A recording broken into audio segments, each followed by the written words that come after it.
Assalamualaikum warahmatullahi ta'ala wabarakatuh. I am Nur Faida Magsaysay, Vice Mayor of Aristotle. Hindi ba? So, Ikaw mo din. we're here at the Tubigtana, Barangay Tubigtana to assemble. So, here is my short speech. Good morning everyone again.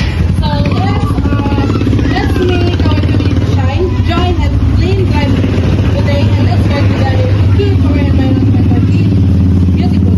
Let's pick up trash, plant trees, and spread awareness.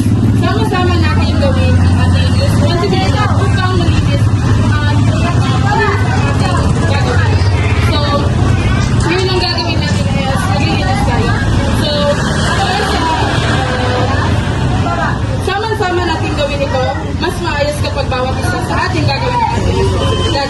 Magagalit na tayo ng malaking pagkabaga, isipin natin ang susunod na generation at gagawin natin ang ating best para sa kanila. Let's work together para sa isang mas malinis, mas maayos, at mas masayang komunidad para sa lahat. Pakiusap, maging bahagi ng pagbabago, matulungan tayo, magkaisa at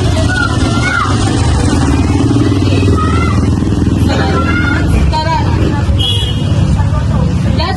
Let's take a moment to appreciate the beauty of our planet. Our environment is a precious gift. Good morning, everyone. So, we are the PM1 Aristotle. So, I have a short message before po kami maglinis dito sa Barangay Tubigtana. So, my short message is, ugaliin po natin ang paglinis sa ating bayan. Turo ng bayan, ang paglilinis ay pahalagahan natin. At dahil at kabutihan din po natin ito. And sa paglilinis, nagsisimula po dito ang pagbabago. Kasi sa simpleng gawa natin, sa simpleng kilos, sa simpleng paglilinis natin, dito nakikita ang ating disiplina at pagmamahal sa bayan. Protect nature, protect life. Because protecting Earth is not a choice.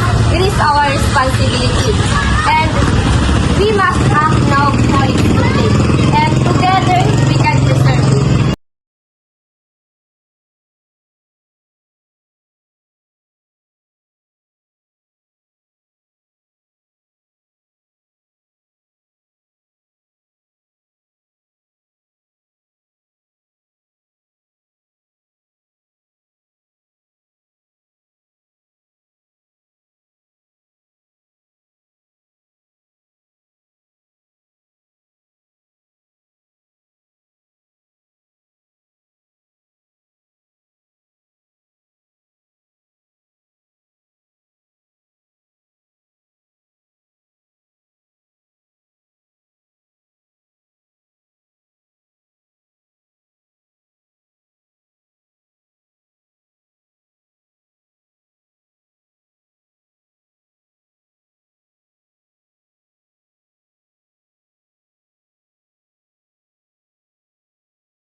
Basura kung saan-saan para mapapanatili po natin malinis ang ating kapaligiran.